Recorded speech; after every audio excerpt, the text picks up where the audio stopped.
Hi అండి, నమస్తే.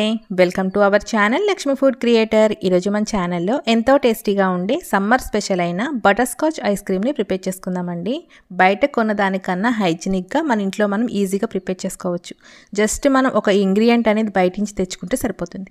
ముందుగా స్టవ్ వెలిగించుకొని మందపాటి కడాయిని పెట్టేసుకొని 1 కప్ దాకా పంచదారని ఇలా పల్చగా స్ప్రెడ్ చేసుకోండి. ఇప్పుడు సిమ్లో పెట్టేసుకొని పంచదార పూర్తిగా మెల్ట్ అవ్వనియండి. కొద్దిగా మెల్ట్ అవుతున్నప్పుడు పంచదారని ఇలా మిక్స్ చేసేసుకుంటే పూర్తిగా కరిగిపోతుందండి. ఇలా పూర్తిగా కరిగిపోయిన పంచదారలో 1 టేబుల్ స్పూన్ దాకా బటర్ని వేసుకోండి. నేను అయితే ఇంట్లో చేసుకున్న బటర్ కాబట్టి కొంచెం తెల్లగా ఉంది. మీ దగ్గర బయట కొన్నదైతే కొంచెం ఎల్లోయిష్గా ఉంటుంది. ఇప్పుడు దీంట్లోనే మనం సన్నగా తరిగి పెట్టుకున్న జీడిపప్పు పొలుకుల్ని కూడా యాడ్ చేసుకోండి. జీడిపప్పులు వేసుకునేటప్పుడు ముక్కలుగా చేసి వేసుకోండి. ఇప్పుడు దీనంతా ఒకసారి మిక్స్ చేసేసుకొని స్టవ్ అనేది ఆఫ్ చేసేసుకొని బటర్ పేపర్ మీద కానీ లేదా ఆయిల్ గ్రీస్ చేసుకున్న ప్లేట్ మీద కానీ ఈ క్యారమిల్ అంతా కూడా దాంట్లో వేసేసుకొని కొద్దిసేపు వదిలేయండి. స్ప్రెడ్ చేయాల్సిన అవసరం లేదండి, జస్ట్ మనం అలా కొద్దిసేపు వదిలేస్తే సరిపోతుంది. ఈలోపు మనం ఒక మిక్సింగ్ బౌల్ తీసేసుకోండి.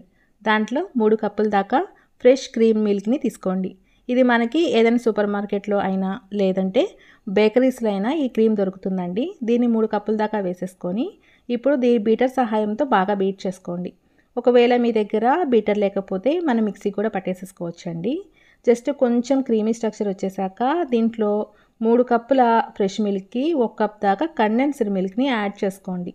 ఇప్పుడు దీనంతా కూడా బాగా బీట్ చేసుకోవాలి. దీంట్లో మనం ఎటువంటి షుగర్ వాడట్లేదు కదండి. ఈ కండెన్స్డ్ మిల్క్ వాడడం వల్ల కొంచెం టేస్ట్ అనేది మనకి బాగుంటుంది. ఇప్పుడు దీనంతా కూడా ఇలా బాగా బీట్ చేసేసుకుంటే కొద్దిసేపటికి క్రీమీ స్ట్రక్చర్ వస్తుందండి. చూడండి, ఈ విధంగా వస్తే సరిపోతుంది. ఇప్పుడు మనం ఈ క్రీమీ స్ట్రక్చర్ అనేది చక్కగా మనకి రిబ్బన్ కన్సిస్టెన్సీలో వస్తుంది. దీన్ని ఇప్పుడు బీటర్ని పక్కన పెట్టేసేసుకొని దీన్ని ఒకసారి బాగా మిక్స్ చేసేసుకోండి. ఇప్పుడు ఈ మౌల్డ్ని పక్కకు తీసేసుకొని మనం ఇందాక రెడీ చేసి పెట్టుకున్న క్యారమిల్ని ఒకసారి చూద్దాము. క్యారమిల్ అనేది గట్టిపడిపోయి మనకి అచ్చులా ఫామ్ అయిపోతుందండి. మనం చక్కగా వీటిని తీసేసుకొని చిన్న ముక్కలుగా చేసేసుకోవాలి.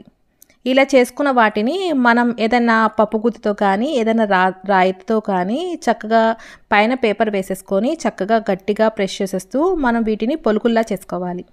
ఇలా రెడీ చేసి పెట్టుకుంటే సరిపోతుందండి. ఇప్పుడు ఈ పొలుకుల్ని మనం ఇందాక చేసి పెట్టుకున్న క్రీమ్లోకి యాడ్ చేసుకోండి.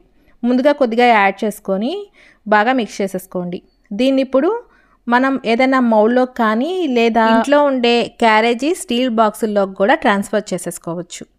ఇలా మొత్తం ట్రాన్స్ఫర్ చేసేసుకున్నాక దీనిపైన ఇందాక మిగిలిన ఈ పొలుకుల్ని కూడా దాని మీద వేసేసుకోండి. ఈ క్యారమిల్ పొలుకుల్ని వేసేసుకొని మనకి ఎంత నచ్చితే అన్ని ఎక్కువ యాడ్ చేసుకోవచ్చు, కొన్ని యాడ్ చేసుకొని మనం వదిలేసేయచ్చండి. మనకి కండెన్స్డ్ మిల్క్ యాడ్ చేసుకున్నాం కాబట్టి ఈ క్రీమ్లో కూడా షుగర్ ఉంటుంది కాబట్టి కరెక్ట్గా మనకి కన్సిస్టెన్సీ సరిపోతుంది.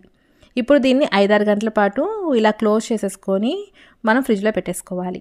5-6 గంటలు గడిచాక చక్కగా క్రీమ్ అనేది గట్టిపడిపోయి మనకి ఐస్ క్రీమ్లా రెడీ అయిపోతుందండి.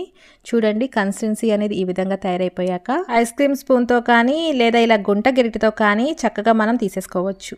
చాలా టేస్టీగా ఉంటుందండి. బయట కొన్నదానికన్నా మనం ఇంట్లో మనం ఇలా ప్రిపేర్ చేసేసుకుంటేనే ఇంకా టేస్ట్ అనేది యాడ్ అయి ఉంటుంది. మీరు కూడా ఒకసారి చూడండి. చల్లగా ఈ సమ్మర్లో ఈ విధంగా చేసి పిల్లలకి పెట్టారంటే బయట కొనమని అస్సలు అడగరు. ఇంట్లోనే ఇలా ప్రిపేర్ చేసమని చెప్తారండి. అంత టేస్టీగా ఉంటుంది. బయట ఒక్క ఫ్రెష్ మిల్క్ తెచ్చుకుంటే చాలండి, ఇవి చక్కగా మనం రెడీ చేసుకోవచ్చు.